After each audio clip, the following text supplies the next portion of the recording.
खुदा ने मुझे अगुवाई दी है, मैं ये आखिरी सभा पवित्र आत्मा के विषय में बात करूं।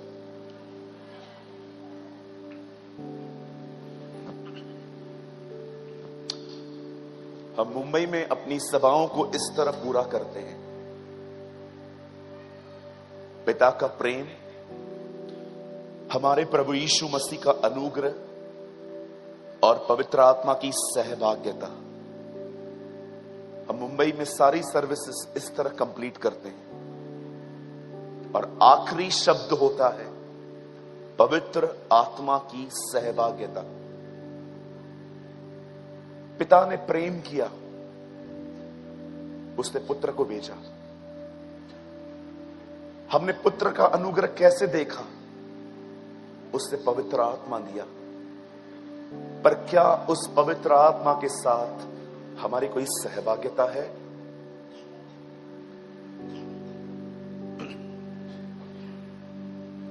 पुराने नियम में बाप ने कहा बेटा आएगा, बेटे ने कहा पवित्र आत्मा आएगा, और वही पवित्र आत्मा आज हमें कह रहा है वो बहुत जल्द बादलों पे हमें लेने आएगा। ये प्रतिज्ञाएं करते हैं।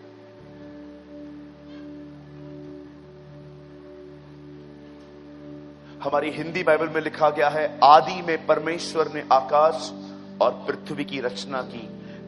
इंग्लिश में लिखा गया है, in the beginning God create the heavens and the earth. लेकिन मूल भाषा इब्रानी में लिखा है Elohim who create the world। Elohim का मतलब परमेश्वर नहीं, गॉड्स होता है, खुदा, गॉड्स, एक से अधिक। आज मैं आप में से हर एक से एक बात पूछना चाहता हूं, आप परमेश्वर के प्रेम को किस तरह पहचानते हैं? मैं परमेश्वर के प्रेम को इस तरह जानता हूं कि उसने मेरे लिए अपना बेटा भेजा। मैं उस बेटे के अनुग्रह को जानते कैसे पहचानता हूं? क्योंकि उसने मेरे लिए पवित्र आत्मा भेजा। पर अब सवाल यह है, क्या पवित्र आत्मा के साथ क्या मेरी कोई सहभागिता है? जस्ट अपने आप से पूछिए। सहभागिता का मतलब होता है संगति।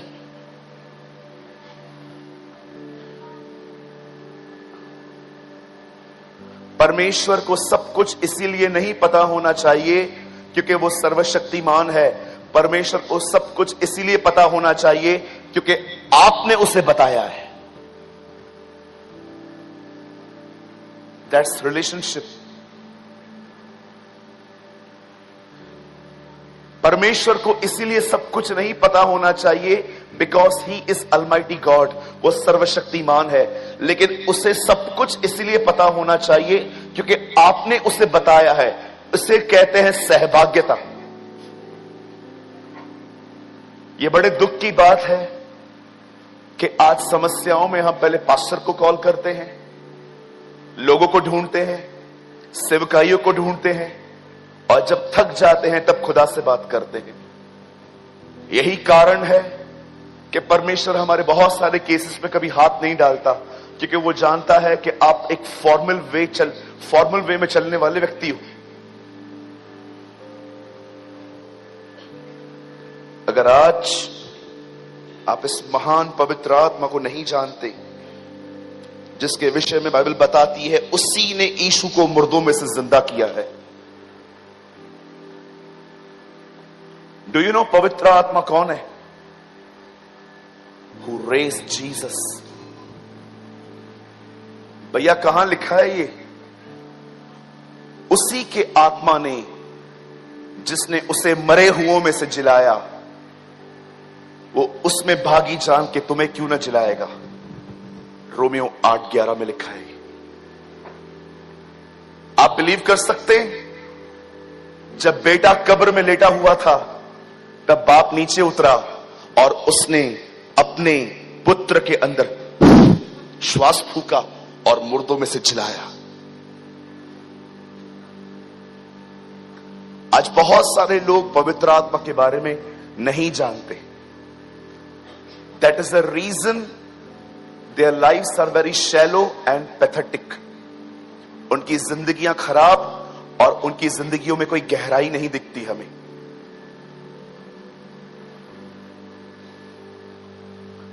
मैं मजाक नहीं कर रहा हूं आपसे, ये फजल मिला मुझे। 2022 का व्यक्ति बात कर रहा हूं। मैंने पवित्र आत्मा को सुनना सीखा एवरी सिंगल डे।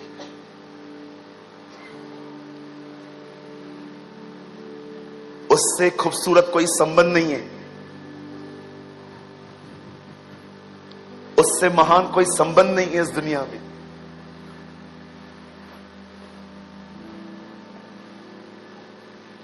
मैं आज आपको उत्साहित करना चाहता हूं कि आप उसे जानें।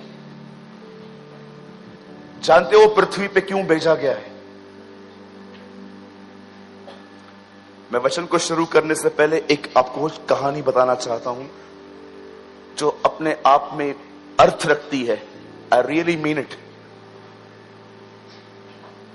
जब परमेश्वर इस दुनिया को बना रहा था तब उसे यह पता था कि आदम पाप करेगा। एक दिन एक दिन स्वर्ग में एक टेबल पे बाप, बेटा और पवित्र आत्मा तीनों बैठे थे। परमेश्वर ने कहा मैं मनुष्य बनाऊंगा, लेकिन वो पाप कर बैठेगा, तब क्या करेंगे हम?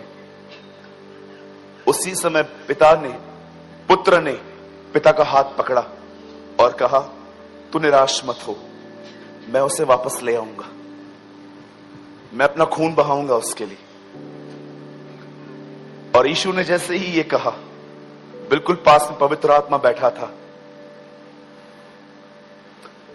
और यीशु ने पवित्र आत्मा को देख के कहा लेकिन ये काम मैं अकेले नहीं कर सकता, मुझे आपकी सहायता चाहिए। और पवित्र आत्मा ने यीशु के हाथ पे रखा और कहा सही समय पर मैं आ जाऊंगा। A love of God, a love of Jesus, and the love of the Holy Spirit.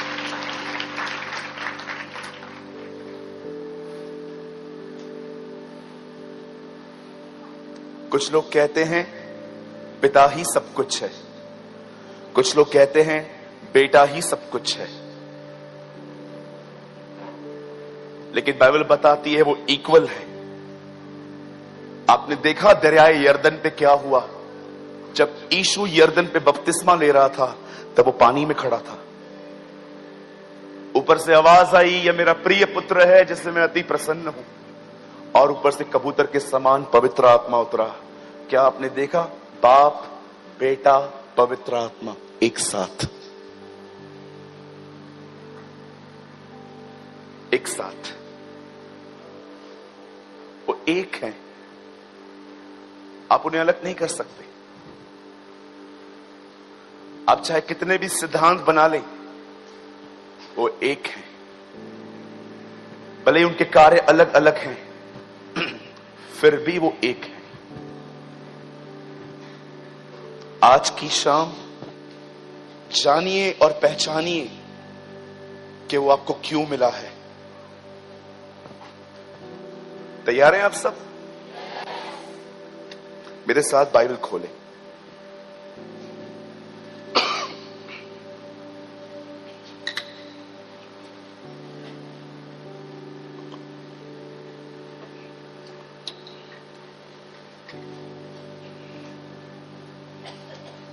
मती,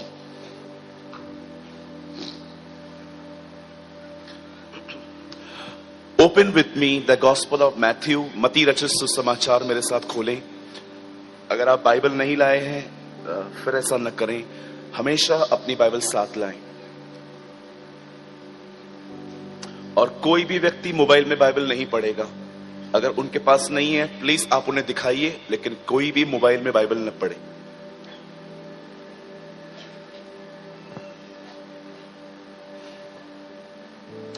कोई भी व्यक्ति मोबाइल में बाइबल न पढ़े। अगर उनके पास नहीं है प्लीज आप उन्हें दिखाइए। मत्ती 6 अध्याय, मैथ्यू चैप्टर 6।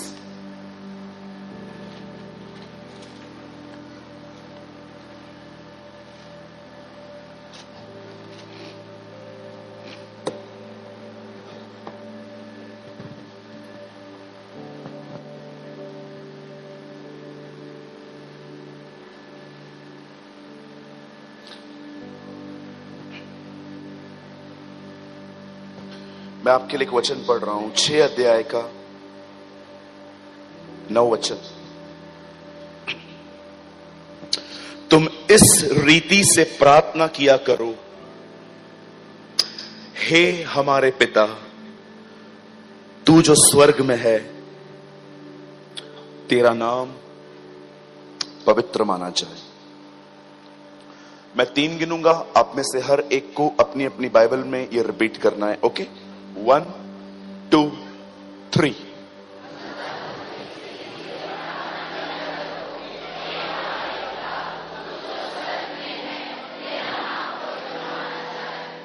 वाह, अमेजिंग। आइए, मैं चाहता हूं अब आप सब सामने देखिए।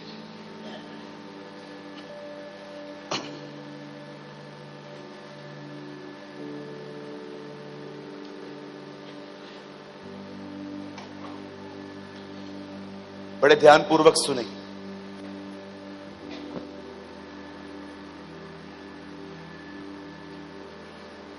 मैं एक व्यक्ति की स्टेटमेंट से इस सभा की शुरुआत कर रहा हूं।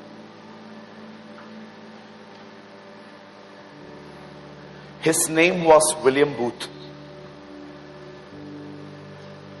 एक बार उन्होंने कहा, अगर पवित्र आत्मा कलीसिया में विश्वासियों से ले लिया जाए तो उनकी हालत क्या होगी। किसी ने कहा हमें दुष्ट आत्माएं पकड़ लेंगी, किसी ने कहा हम खुदा को छोड़ देंगे, किसी ने कहा हम सूख जाएंगे। बट विलियम बूथ ने कहा हमें कोई फर्क नहीं पड़ेगा। विलियम बूथ ने कहा हमें कोई फर्क नहीं पड़ेगा अगर परमेश्वर अपना आत्मा हमसे ले ले।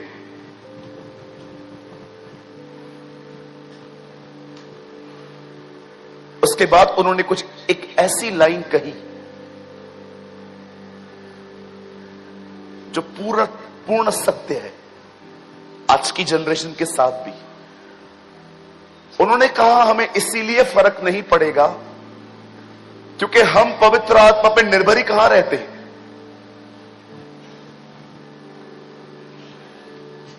हम पवित्र आत्मा पर निर्भर ही कहां रहते हैं आजकल। हम कलीसिया में मात्र अच्छे अच्छे संदेशों को सुनने जाते हैं, हम अच्छी आराधना अटेंड करने के लिए जाते हैं, पवित्र आत्मा पे हम निर्भर ही कहां करते हैं। और मैं बिल्कुल सहमत हूं आज, I am totally agree with him, क्योंकि आजकल के लोग पवित्र आत्मा पे निर्भर ही कहां हैं, क्योंकि बहुत सारे लोगों को उसके बारे में कुछ पता ही नहीं है, त्रिकता के उस तीसरे व्यक्ति के लिए। कुछ साल पहले मैं ये वचन पढ़ रहा था। इस वचन में इस तरह लिखा है, यीशु ने कहा जब तुम प्रार्थना करते हो, उसे 3 प्रार्थना निवेदन दिए हमें, 3 प्रेयर रिक्वेस्ट। एक, उसका राज्य आए, दूसरा उसकी इच्छा पूरी हो, और तीसरा उसका नाम पवित्र ठहरे। 3 प्रेयर रिक्वेस्ट्स ऑफ जीसस। यीशु ने कहा जब तुम प्रार्थना करते हो तो इन 3 चीजों के लिए प्रार्थना करो। एक चीज कि परमेश्वर का राज्य आए। परमेश्वर के राज्य का अर्थ क्या है? What is the meaning of kingdom of God? याद रखिए, परमेश्वर ने आदम को पहले नहीं निकाला, आदम ने उसे निकाला। परमेश्वर की आज्ञा न मानकर उसने उसे निकाला वहां पर, और उसके बाद परमेश्वर और वो अलग हो गए। और जब यीशु नए नियम में आता है तो आज का प्रचारक कहता है पश्चाताप करो ताकि तुम स्वर्ग जा सको। आज देखिए बहुत सारे प्रचारक भाई कहते हैं पश्चाताप करो ताकि तुम स्वर्ग जा सको, जबकि आपको बाइबल में एक सिंगल स्टेटमेंट भी ये नहीं मिलेगी। यीशु ने कभी नहीं कहा पश्चाताप करो ताकि तुम स्वर्ग जा सको। उसने कहा पश्चाताप करो क्योंकि परमेश्वर का राज्य निकट है। वो ये कह रहा था तुम्हें पश्चाताप करना चाहिए ताकि वो परमेश्वर जो तुमको छोड़कर चला गया है और तुमने भी उसे छोड़ दिया है, तुम्हें अपने पापों से मन फिराना चाहिए ताकि वो परमेश्वर एक बार फिर से तुम्हारे अंदर आके तुम्हारे अंदर राज्य कर सके।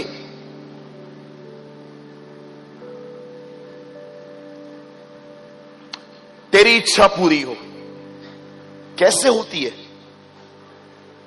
हर दिन स्वर्गदूत खुदा के सामने खड़े होते हैं, वो उसको सुनते हैं और सुनने के बाद लोगों के पास जाके उन्हें मैसेज देते हैं।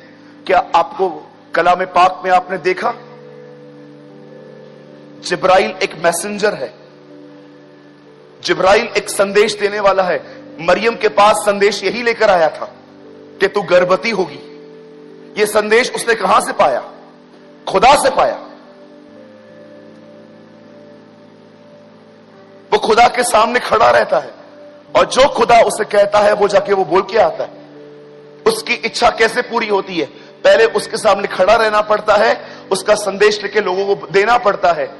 क्या आप जानते हो यीशु ये कह रहा था हर दिन खुदा के सामने खड़े रहो, उसकी उपस्थिति में जियो और जो वो कहता है वो करो, इससे उसकी इच्छा पूरी होती है।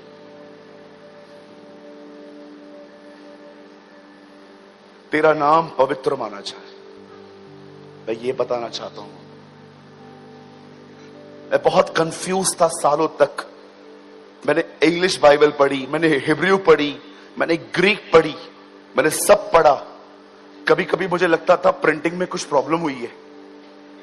वो परमेश्वर जो पवित्र है वो ऐसा पवित्र है कि हर दिन स्वर्गदूत उसके सामने खड़े होकर ये नहीं कहते प्रेम प्रेम प्रेम, दयालु दयालु दयालु, वो ये शब्द नहीं कहते, लेकिन वो हर दिन कहते हैं पवित्र पवित्र पवित्र। Wait wait wait wait, I just want to explain you something. वो पवित्र है, फिर क्यों यीशु कहता है प्रार्थना करो कि उसका नाम पवित्र ठहरे?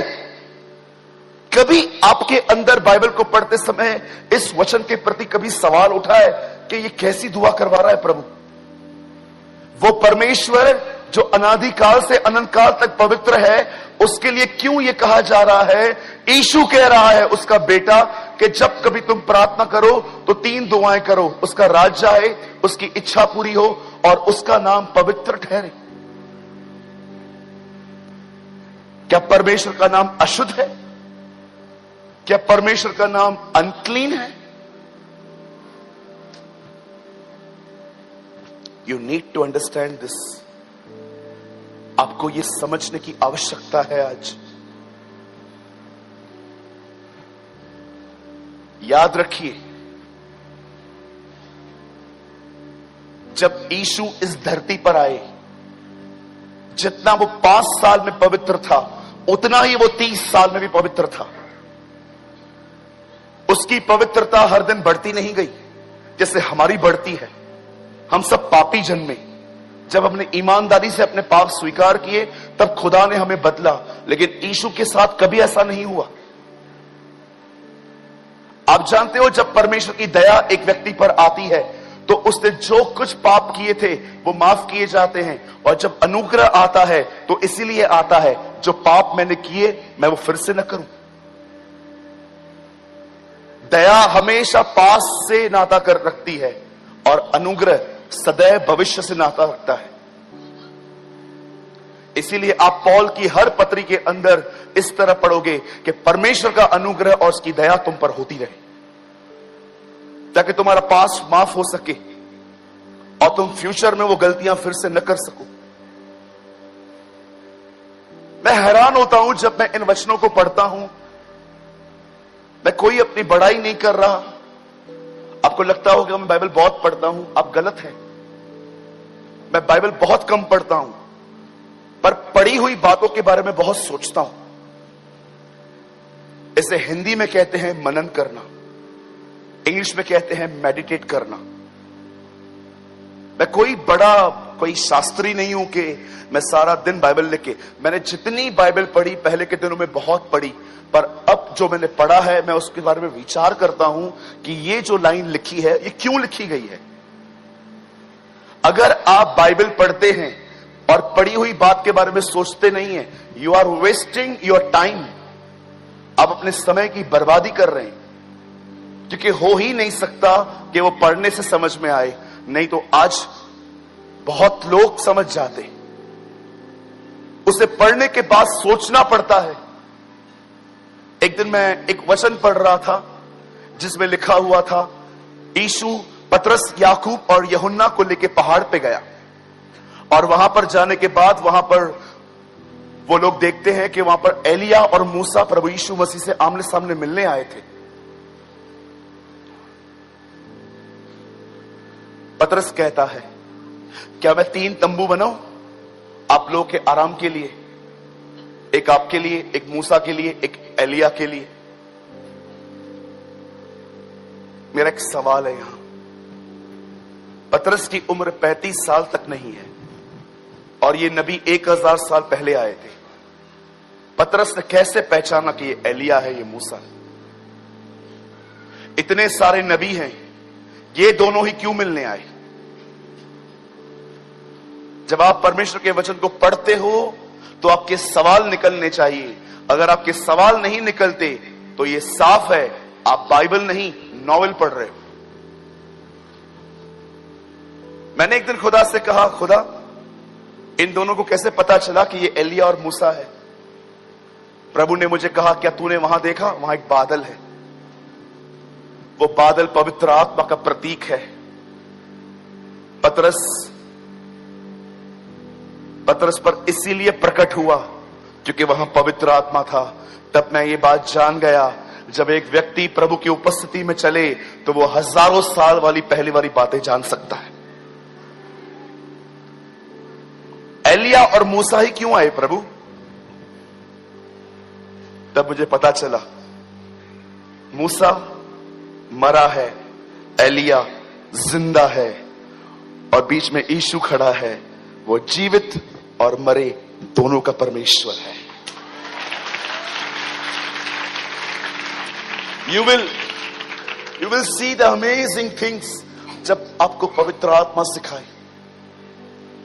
एक मर गया है, एक जीवित है, वो दोनों का खुदा है। जो हमसे पहले मरे हैं वो उनका भी खुदा है, जो जीवित है वो उनका भी खुदा है। इसीलिए पौल कई जगहों पे कहता है, वही जीवित और मरे हुओं का न्याय करेगा। आप जानते हैं क्यों यीशु ने हमें यह कहा, whenever you pray, जब भी तुम दुआ करो तो तुम ये कहो, उसका नाम पवित्र ठहरे। आज से बहुत साल पहले कलाम पाक में लिखा है, बाइबल में लिखा है, एक व्यक्ति था, उसने 2 शादियां की। एक का नाम था लिया, दूसरे का नाम था राहेल। इन दोनों औरतों से और कुछ और इससे 12 बच्चे पैदा हुए और सब बेटे थे। बहुत सारे लोग कहते हैं याकूब के 12 बच्चे थे, पर मैं आपको बताना चाहता हूं यह एक कमजोर थियोलॉजी है। बहुत लोग ये नहीं जानते कि याकूब की एक बेटी भी थी जिसका नाम था दीना। बहुत लोग उस लड़की को नहीं जानते। याकूब की एक बेटी थी जिसका नाम था दीना। हर नेम वॉज दीना। एक दिन याकूब जो था, आपको पता है याकूब नाम का अर्थ क्या है? बोलिए पास वाले को, याकूब नाम का अर्थ है 420। बोलिए बोलिए। हाँ, बहुत हद तक हमारी तरह ये भी। याकूब नाम का अर्थ है 420। अब कुछ लोग कहते हैं भैया 420 क्या होता है? हमारे इंडियन पैनल में बहुत सारे गुनाहों की सजा 420 में आती है। याकूब नाम का एक और अर्थ है, चुपचाप से दे दो नहीं तो छीन लूंगा। यह भी उसके नाम का अर्थ है, ग्रैबर। कितने लोग हैं यहां पर जो छीनते रहते हैं? हाँ, पास्टर बनाओ मुझे, नहीं बनाओगे मैं चर्च नहीं आऊंगा, आज वर्शिप मैं करूंगा, नहीं दोगे तो मैं चर्च नहीं आऊंगा। अरे तू आज निकल।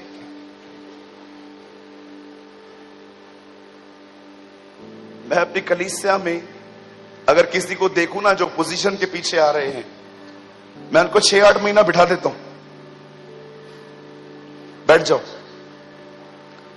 आप जानते हो सच्चा लीडर कौन है? जो ये विश्वास करता है मैं लीडर बनने के लायक नहीं। सच्चा लीडर वही है जो ये बिलीव करता है मैं लीडर बनने के लायक नहीं, और जो कहता है मुझे लीडर बनाओ, इससे तो कभी मत बनाना, इसको नीचे बिठाओ, लीडर बनाओ।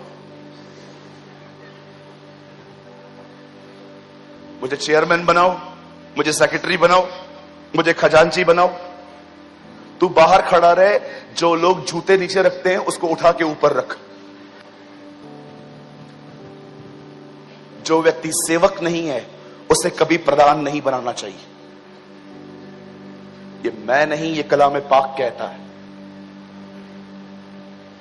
जो व्यक्ति सेवक नहीं है उस व्यक्ति को कभी प्रधान बनने का हक नहीं है। यीशु ने कहा परोसने वाला बड़ा कि खाने वाला बड़ा? उसे कहा गया खाने वाला बड़ा। यीशु ने कहा पर देखो मैं तुम्हारे बीच में परोसने वाला बना। कभी आपने देखा प्रभु यीशु मसीह को वो कितना नीचे आया? अरे परमेश्वर अगर राजा बन के अर्थ पे आता ना तो भी नम्रता थी। अगर परमेश्वर एक राजा बन के इस अर्थ पे आता ना तो भी वो नम्र होता कि यार परमेश्वर राजा बन के आया है। पर क्या आपने देखा, बाइबल बताती है वो मनुष्य बन के आया, वो इंसान बना। और इंसान तो छोड़ो, इंसान में तो जन्मा, इंसान बनने के बाद उसने डिसाइड किया वो सेवक बनेगा। और सेवक बनते बनते देखा उसने अपनी जिंदगी का आखिरी दिन अपने चेलों के पैर धोने में बिताया।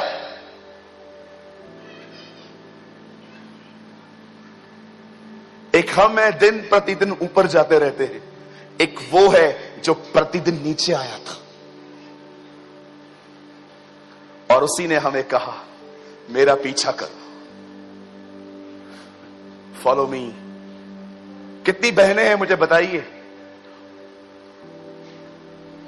जो घर पे मुखिया बन के बैठी है?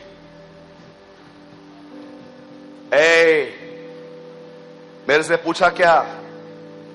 आवाज तो देख अपनी। आपने देखा है कभी कभी बहुत सारी औरतें घर पे मुखिया बनने की कोशिश करती हैं, या बहुत सारे भाई जो हैं घर पे बहुत चाहते हैं कि हर चीज उनसे पूछी जाए। मैं आपसे पूछना चाहता हूं, क्या आप एक सेवक हैं? याकूब नाम का अर्थ है एक ग्रैबर, एक चोर, एक झपटने वाला। और मैं आपको सच बताता हूं, जैसा उसका नाम था वैसे उसके काम भी थे। आप पढ़ के देखिए, आपको कहां पर भी वो सीधा नहीं दिखाई देगा। अपने बाप को मूर्ख बनाया, भाई को मूर्ख बनाया, मामा को मूर्ख बनाया। मामा से मिलने गया,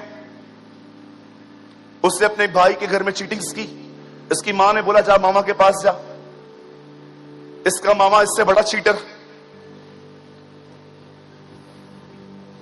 लाबान। मेरी तो कभी कभी दुआ होती है कुछ लोग को देख के, प्रभु इनकी जिंदगी में भी 2-3 लाबान बेच जो उनको सुधारे। आपने देखा लाबान ने क्या किया? याकूब को लाबान की बेटी बहुत पसंद आई, उसका नाम था लिया। बोलिए लिया। सॉरी, उसे राहेल पसंद आई। राहेल को पसंद करने के बाद वो अपने मामा को बोलता है मुझे आपकी लड़की चाहिए। भाइयों, कभी गलती मत करना। ये लड़की के लिए 7 साल। इसके मामा ने कहा मेरी लड़की चाहिए। हां, 7 साल मजदूरी कर। और उसने की।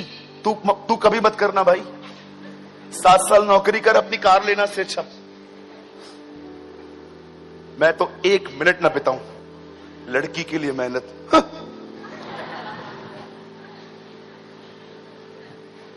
क्रेजी मैन, लड़कियों के लिए मेहनत कर रहा है।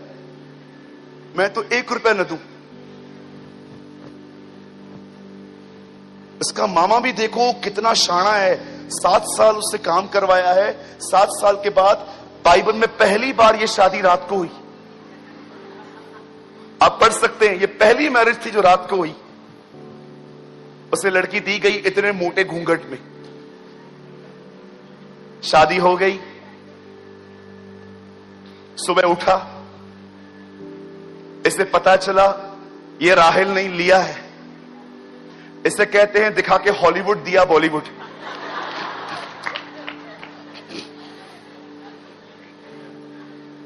आपको पता है कभी कभी अगर आप चर्च में नहीं बदलोगे ना तो परमेश्वर आपको अविश्वासियों के द्वारा बदलेगा। जब परमेश्वर देखेगा ना ये लोग वचन से नहीं सुधरते, तब परमेश्वर आपकी जिंदगियों में टेढ़े लोग भेजेगा जो आपको सीधा करेंगे। इसीलिए मैं आपको कहना चाहता हूं वचन से ही संभल जाओ।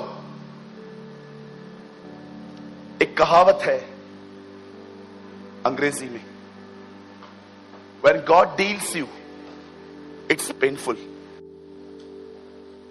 ओके, मुझे लगता है मैं इस विषय को फिर से शुरू करूं। चलिए, लॉन्ग स्टोरी शॉर्ट, जब याकूब ने विवाह किए तब उसे 12 बेटे और एक लड़की पैदा हुई। उस लड़की का नाम उसने दीना रखा। और याकूब परदेशी होकर रह रहा था। एक दिन दीना अपने घर से बाहर निकलती है ताकि वो कुछ नई सहेलियां बना सके। और एक लड़के ने दीना को देखा। कहां न कहां वह दीना को देखकर कुछ अलग ही विचारों में आ गया। उसने दीना को फुसला फुसला कर उसके साथ शारीरिक संबंध बनाए।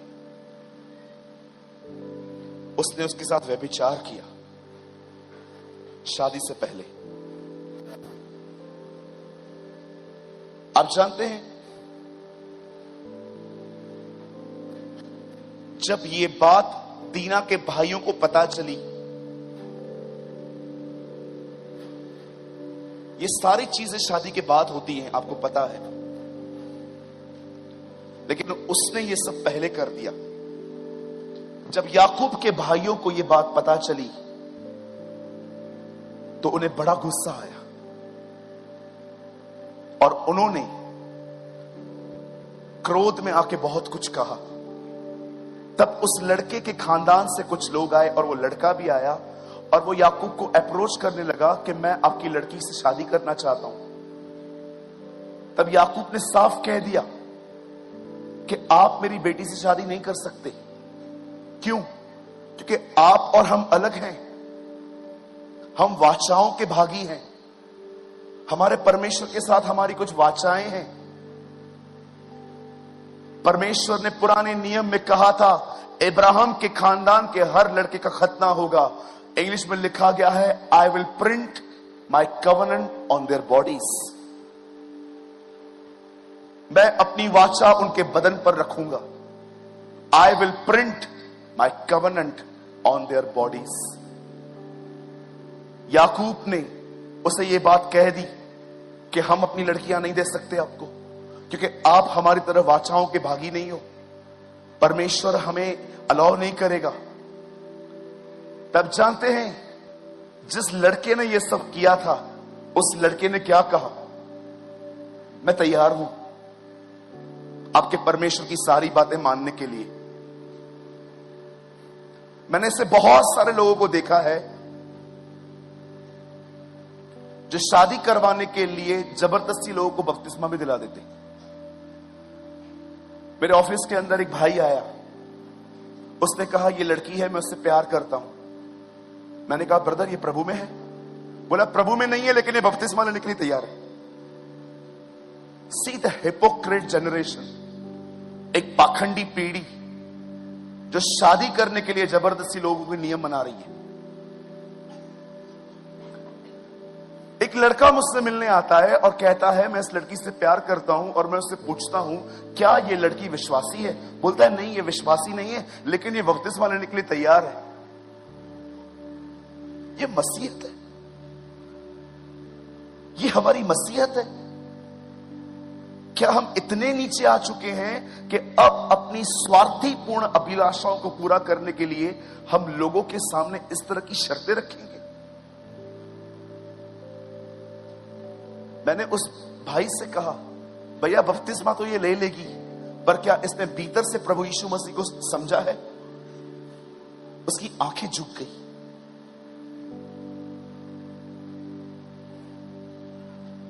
कभी ये गलती मत करना,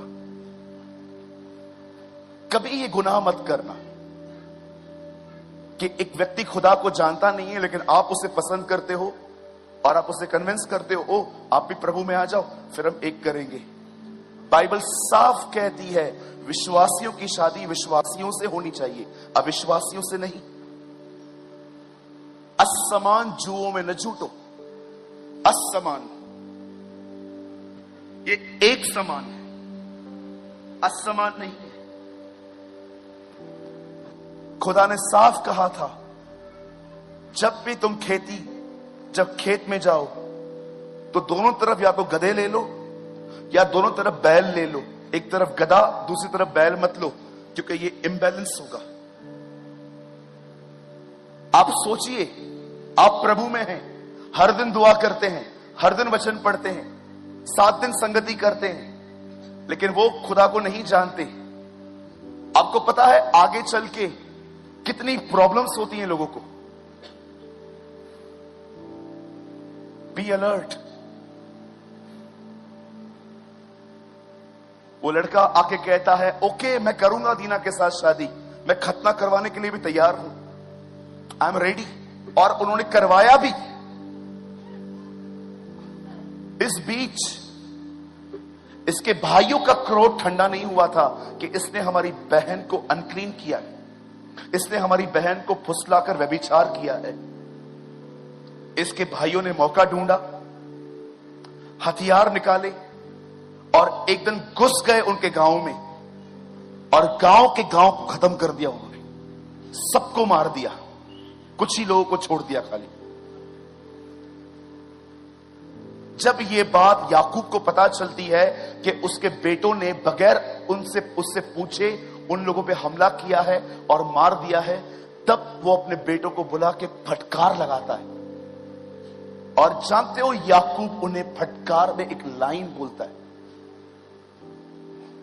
याकूब उन्हें कहता है क्या तुम जानते हो तुम्हारे इस कार्य की वजह से उस गांव के सारे लोग अब मुझसे नफरत कर रहे हैं।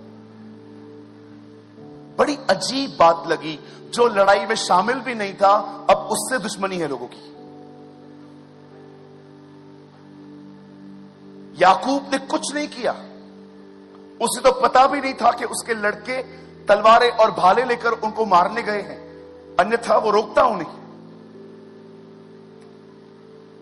किसी और ने किया, किसी और का नाम खराब हुआ। मेरे भाइयों मेरी बहनों, मैं आपसे एक बात पूछना चाहता हूं। जब आप लड़ाइयां करते हो, जब आप झगड़े करते हो घर में, जब आप प्रॉपर्टी की बातों पे लड़ते हो एक दूसरे के साथ, जब आप तंबाकू खाते हो, गुटखा खाते हो, जब आप अपने मोबाइल में गंदी चैट्स करते हो, मैं आपसे पूछना चाहता हूं किसका नाम अधिक खराब होता है, आपका कि खुदा का?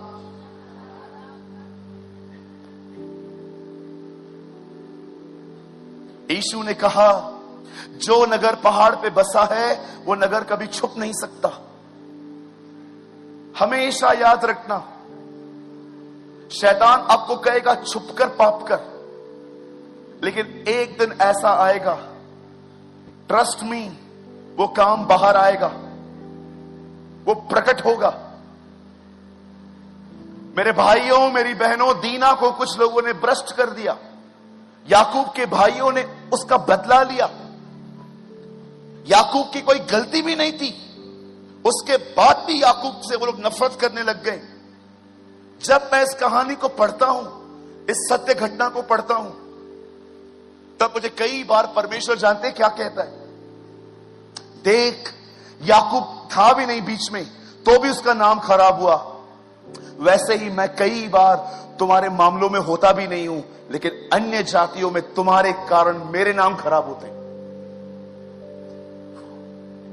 मेरे भाइयों, मेरी बहनों, इस बात को सदैव याद रखना, जब आप गलत काम करते हो, लोग आपको बाद में देखते हैं, पहले ये देखते कि आप कहां जाते हो, आप किस तरह की शिक्षा पाते हो। इसीलिए यीशु ने कहा, अपनी जिंदगी ऐसे जियो कि तुम्हारी जिंदगी को देखकर लोग कहे, सच में इनका परमेश्वर पवित्र है।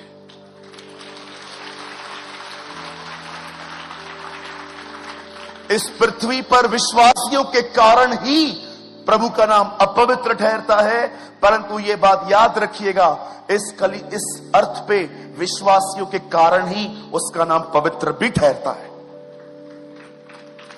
आज मैं आपसे एक काउंटर क्वेश्चन पूछना चाहता हूं, आपके कारण परमेश्वर का नाम अपवित्र ठहर रहा है कि आपके कारण प्रभु का नाम पवित्र ठहर रहा है? सोचो, उसका नाम पवित्र ठहरे। याद रखिए, स्वर्ग में उसका नाम पवित्र है, लेकिन पृथ्वी पर उसका नाम पवित्र ठहरने के लिए एक विश्वासी को पवित्रता में जिंदगी जीनी पड़ती है। आज मैं आपसे पूछना चाहता हूं, क्या आपके बोलने के तरीकों को देखकर लोग कहते हैं सच में इनका परमेश्वर पवित्र परमेश्वर है, क्योंकि वो इनको पवित्रता में जीना सिखाता है? आपके उठने बैठने के द्वारा क्या लोग ये कहते हैं सच में ये व्यक्ति सच में खुदा का व्यक्ति है? बाइबल बताती है, आज से बहुत साल पहले एक दुष्ट राजा का जन्म हुआ इजराइल में। उसका नाम अहाब था, उसकी वाइफ का नाम इजबिल था। यह परिवार इजराइल के ऊपर जादू टोना करता था, और इस परिवार को मारने के लिए, इस परिवार को नीचे करने के लिए परमेश्वर ने एलिया को खड़ा किया। उसका पूरा नाम था तिबशी एलिया। और जब एलिया उस लेडी से डर गया, तब परमेश्वर ने उसकी सेवकाई एलीशा को दी।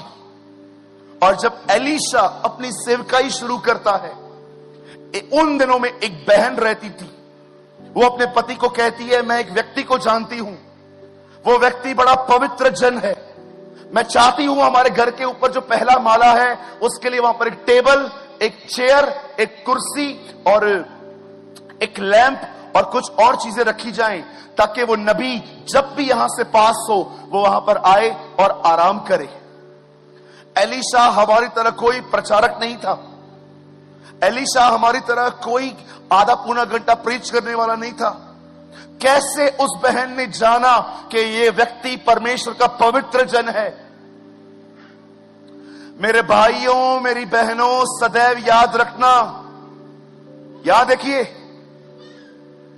सेवकाई यहां नहीं है,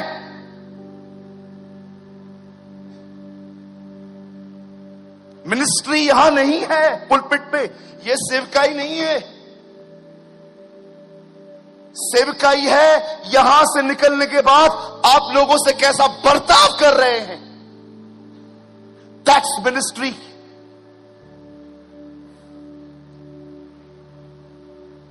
सेवकाई ये नहीं है, ये तो कोई भी कर सकता है, any Tom Dick and Harry कर सकता है। मैंने बहुत एक्टिंग देखी है यहां पर खड़े होकर लोगों की, नॉनसेंस प्रीच करते हैं कुछ लोग, और लोगों को परख नहीं है इसलिए तालियां बजती है। मैंने कितने लोगों को देखा है, बड़ी एक्टिंग चलती है यहां पर कई बार। सेवकाई यहां नहीं है। सेवकाई यहां से नीचे उतरने के बाद है कि आप लोगों से कैसे बात कर रहे हैं। उस बहन ने एलीशा की जिंदगी देखी थी कि वो एक पवित्र व्यक्ति था, महान नहीं, पवित्र।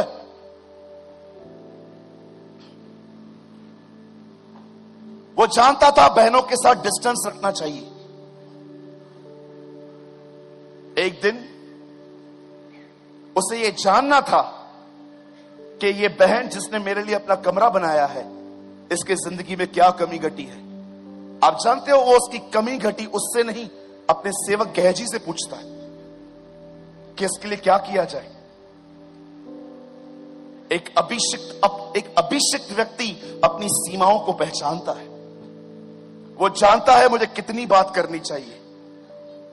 वो हमारी तरह बिल्कुल नहीं होता कि किसके भी कितने भी करीब चले जाए और उसकी भावनाएं बदले और वो व्यभिचार करके लौटे और कहे प्रभु मुझसे गलती हो गई। वो अपनी भावनाओं को अपने नियंत्रण में।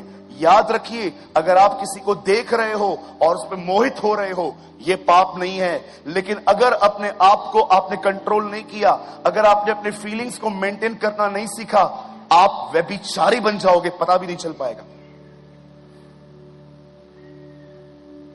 सेवकाई यहां नहीं है। आज की पीढ़ी सिर्फ ऊपर आना चाहती है, गीत गाना चाहती है, प्रचार करना चाहती है। ओ मुझे स्टेज पे लो। मैं आज भी कहता हूं भाई सूरज प्रेमानी, जीसस इज लाइफ का फाउंडर बोलना चाहता हूं। मैं बोलना चाहता हूं, मैं पूर्ण रूप से विश्वास करता हूं यहां पर सेवकाई नहीं है। सेवकाई होती है यहां से उतरने के बाद आप लोगों से किस तरह बर्ताव करते हैं, आप उनसे कैसे बात करते हैं। क्या वो आपको देख के ये कह सकते हैं सच में इसे परमेश्वर ने पवित्र बनाया है, क्योंकि इनका परमेश्वर पवित्र है। यीशु का आत्मा, भला आत्मा, वरदान देने वाला आत्मा, फल देने वाला आत्मा, सब नाम पवित्र आत्मा के बाद में आए। पहला नाम जानते हो उसका क्या है? उसका पहला नाम है पवित्र आत्मा, क्योंकि वो सबसे पहले लोगों को पवित्र करता है। आज मैं आपसे पूछना चाहता हूं, आप यहां पर जैसे बैठे हो, क्या आप वैसे घर पर हो? क्यों डरते हैं आप लोग जब प्रभु यीशु मसीह के आने के बारे में बात करते हैं? मैं बहुत लोग को देखता हूं, जब मैं बात करता हूं ना प्रभु आने वाला है, वो घबरा जाते हैं। क्यों? ये तो एक शुभ संदेश है कि मेरा खुदा मुझे लेने आ रहा है, तो मुझे डर क्यों लग रहा है? क्यों मैं अपसेट हूं? क्योंकि मैं जानता हूं मैंने बहुत सारी चीजों को ठीक नहीं किया। मेरे भाइयों, मेरी बहनों, मैं आपसे पूछना चाहता हूं, आप यहां से आज बाहर जाएंगे, आप अपने ऑफिस, अपने घर, अपने लोगों से कैसा बर्ताव करते हो? क्या आप ये कह सकते हो इस पृथ्वी पर कोई एक व्यक्ति नहीं है जिसके प्रति मेरे अंदर कोई शिकायत है? क्या आप ये कह सकते हो प्रभु की उपस्थिति में कि मैंने सबको माफ कर दिया है? क्या आप एलिया की तरह कह सकते हो आपके सामने मैं परमेश्वर के सामने खड़ा रहता हूं? आपको लगता है परमेश्वर उस व्यक्ति को अपने सामने खड़ा होने देगा जिसके अंदर बड़ी गड़बड़ियां हैं? अरे यहां पर टॉयलेट पड़ा रहे ना, एक आदमी नहीं बैठेगा यहां पर, सब कहेंगे टॉयलेट को साफ करवाओ। वो आप वहां नहीं बैठते जहां टॉयलेट है, आप बोलते हो साफ करवाओ फिर बैठेंगे। वह खुदा वहां बैठेगा जहां पर जलन, क्रोध और गुस्सा भरा पड़ा है।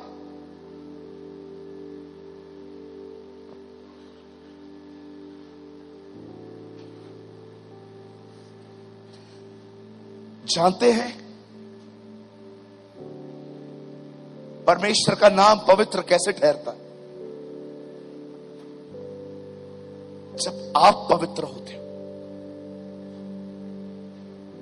और जानते हो आपको पवित्र कौन करता है?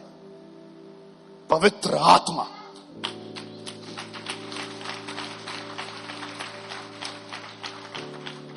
कभी आपने इस बारे में विचार किया है?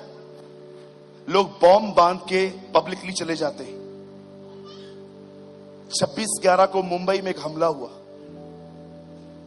कई सारे लोग मर गए, एक ही आदमी पकड़ा गया।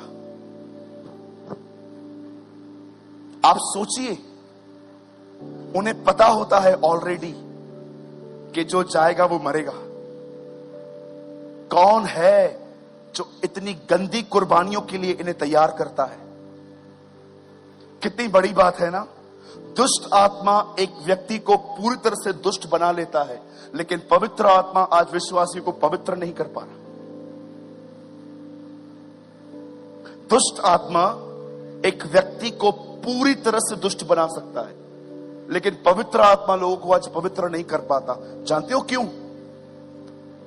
क्योंकि वो व्यक्ति दुष्ट आत्मा के प्रति 100% समर्पित है कि मुझे दुष्ट बना, लेकिन आज के विश्वासी पवित्र आत्मा के सामने 10% भी समर्पित नहीं है। इसीलिए प्रॉब्लम पवित्र आत्मा के साथ नहीं है, प्रॉब्लम हमारे साथ है।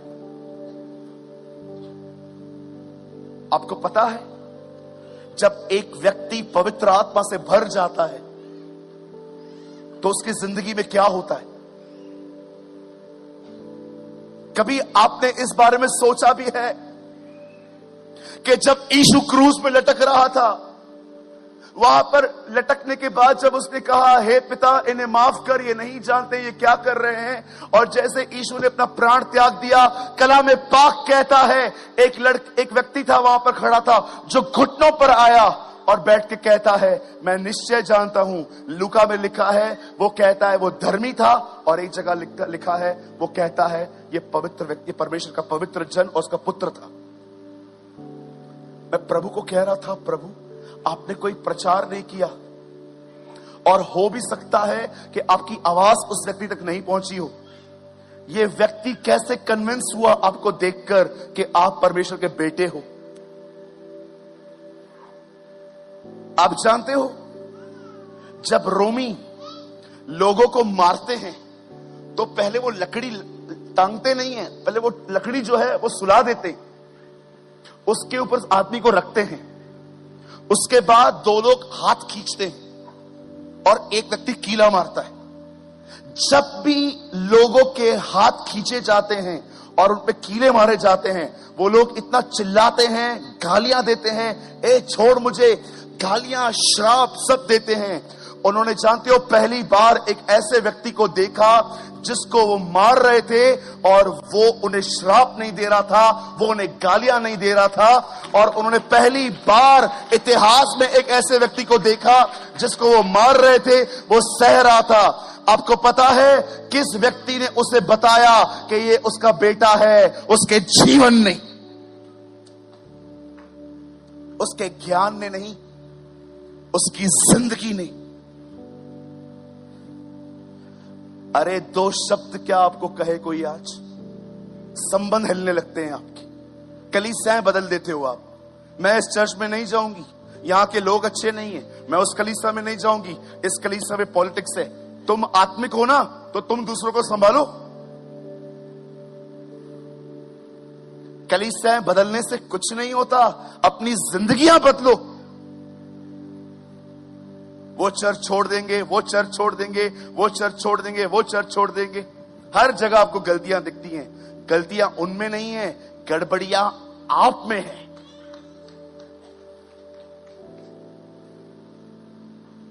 मैं आज के बाद चर्च नहीं आऊंगा, आपके लोग अच्छे नहीं है। कल क्यों? आज से मत आओ, निकलो, गो। मैं ऐसा कहता हूं लोगों को।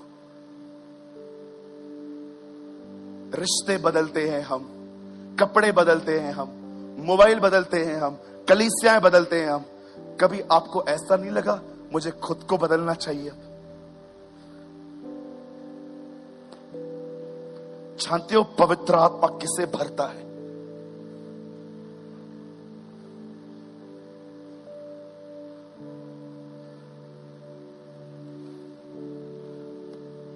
जानना चाहते हैं?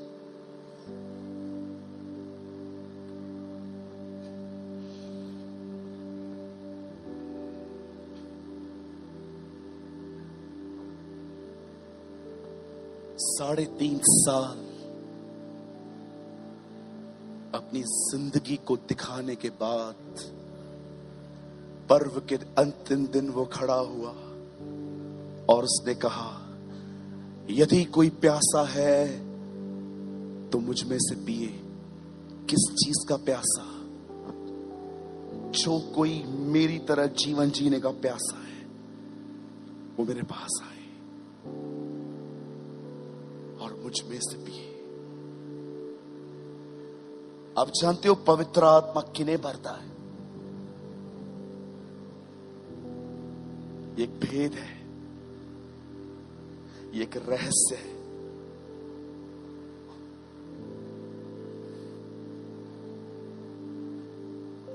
सोचना भी मत कि वो मात्र दुआ करने से आपको भर देगा।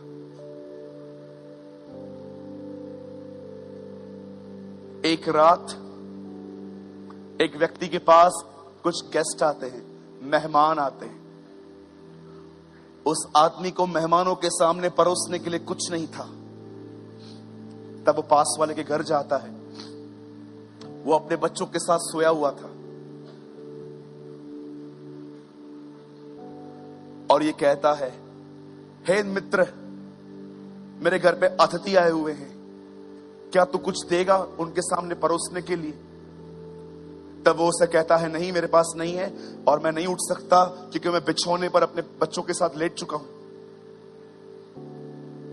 मुझे नहीं लगता कि कोई हमें एक बार ना कहे तो हम दोबारा उससे मांगेंगे।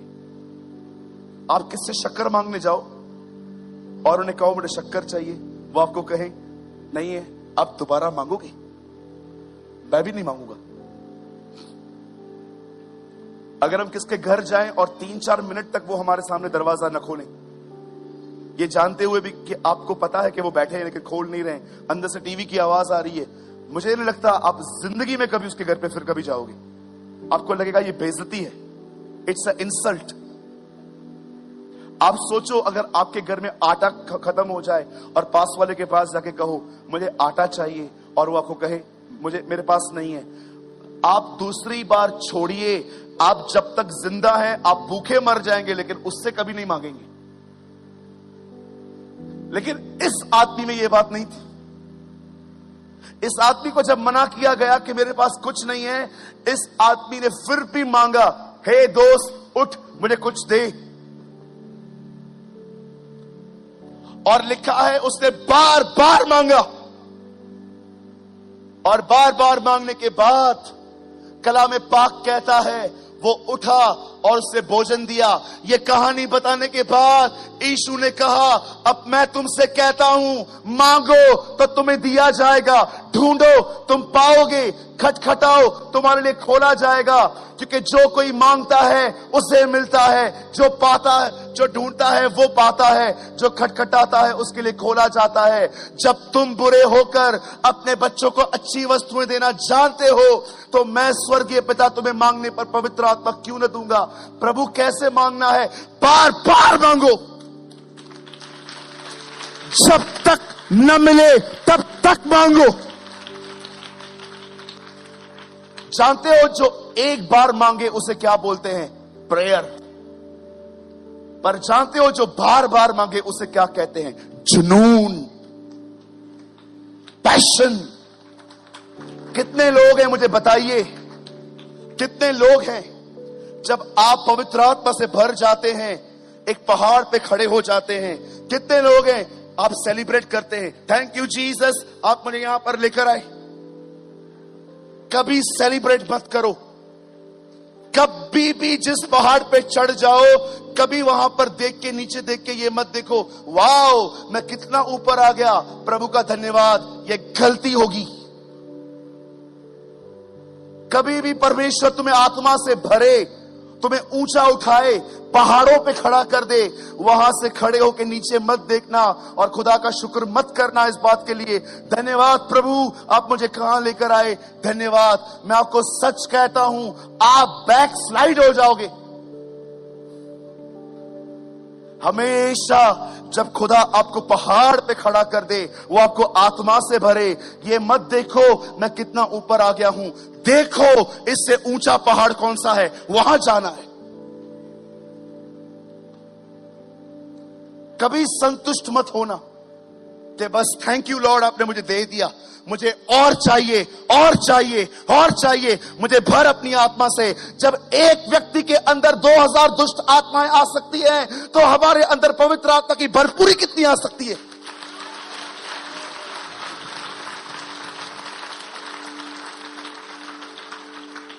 सवाल ये नहीं है खुदा के पास कितना है, सवाल यह है तू कितना संभाल सकता है। यीशु ने कहा परमेश्वर आत्मा नाप नाप के नहीं देता।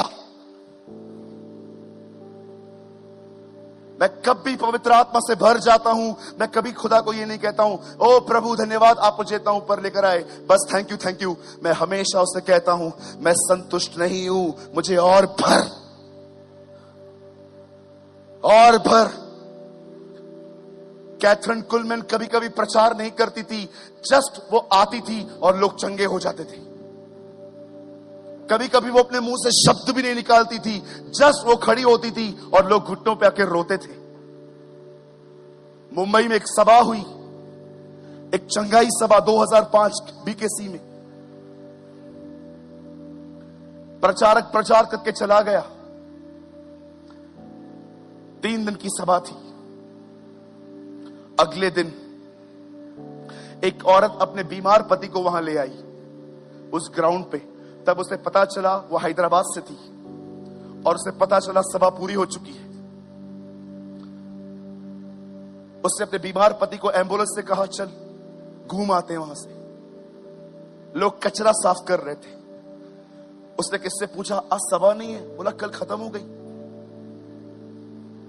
उसके पति ने बताया ग्राउंड पे चलते चलते वो चंगा हो चुका था।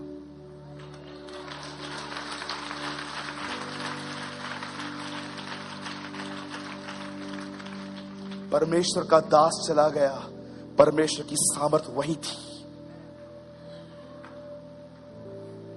मैं आपसे पूछना चाहता हूं कितने लोग हैं प्रभु से आपसे आप जुनून, आपके पास जुनून है उसके लिए, जुनून समझते हैं।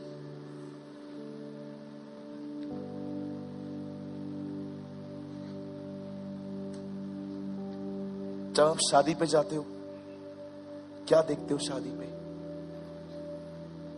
कुछ लोग खाना देखते हैं, कुछ लोग दूल्हे को देखते हैं, कुछ लोग डेकोरेशन देखते हैं, कुछ लोग रिश्तेदारों से मिलते हैं। पर जब वो शादी पे गया, मरियम ने उससे कहा इनका दाखरस खत्म हो गया है। तब वो पहला शब्द कहता है हे महिला मेरा समय नहीं आया है। कौन सा समय?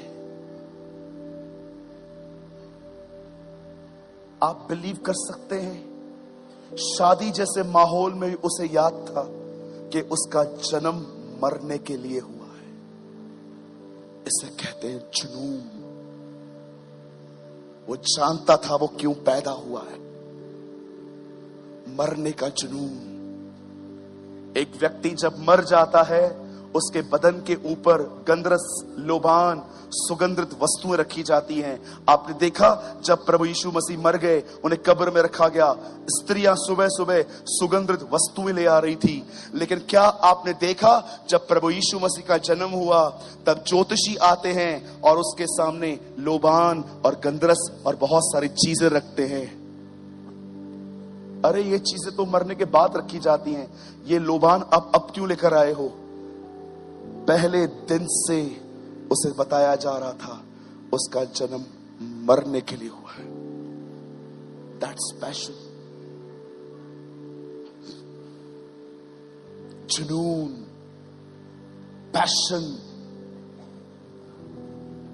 अगर परमेश्वर मुझे कहे ना कि जब तू लोगों पे हाथ रखता है बता मैं उनमें क्या डालूं, तो मैं कहूंगा प्रभु एक ही चीज, पवित्र आत्मा से भरने का जुनून।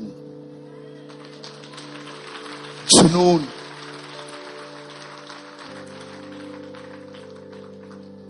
मरी हुई जिंदगियों से बाहर आओ। हे मेरे लोगों, बेबीलोन से बाहर आओ। Live a passionate life. मैं आपसे पूछना चाहता हूं कितने लोग हैं जो परमेश्वर से मांगते रहते हैं जब तक मिले नहीं।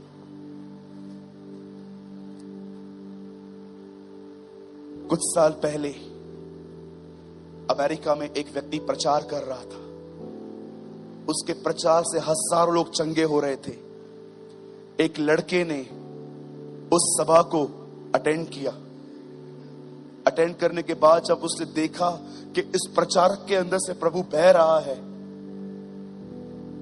तब उसने प्रभु के पास जाके घर में कहा, मैं तुझसे प्रार्थना करता हूं, मुझे पवित्र आत्मा का बपतिस्मा दे। महीनों तक वो दुआ करता रहा, लेकिन प्रभु उसे अपनी आत्मा से नहीं भर रहा था। एक दिन उसने प्रभु से पूछा, आप मुझे पवित्र आत्मा से क्यों नहीं भर रहे हो? तब प्रभु ने उसे कहा, तुझे पता है तू क्यों भरना चाहता है? क्योंकि तू उस व्यक्ति की तरफ फेमस बनना चाहता है।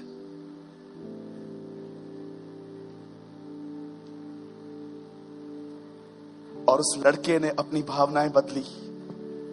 उसने प्रभु के पास जाके कहा, प्रभु मैं आज के बाद तुझसे कभी अभिषेक इसलिए नहीं मांगूंगा ताकि मैं एक फेमस प्रचारक बन सकूं और लोग मुझे देख सके। मैं आज के बाद हमेशा अभिषेक इसलिए तुझसे मांगूंगा ताकि मैं तेरी आज्ञाओं पर चल पाऊं और मेरे कारण तेरा नाम पवित्र ठहरे। उस लड़के को परमेश्वर ने इतना भर दिया वो संभाल नहीं पा रहा था। आजकल की पीढ़ी से तब दुआ करती है जब सेवा मिलती है, और कई लोग तो सेवकाई भी विदाउट प्रेयर करते। ओ प्रभु मुझे भर दे ताकि मैं हीरोगिरी करूं ऊपर जाके। कभी नहीं देगा वो तुम्हें। वो उन्हें देता है जो उसे कहते हैं, मुझे इसलिए भर ताकि तेरा नाम पवित्र माना जाए। Your name will be glorified, ताकि मुझे देखकर लोग कह सकें, यस इनका परमेश्वर पवित्र है।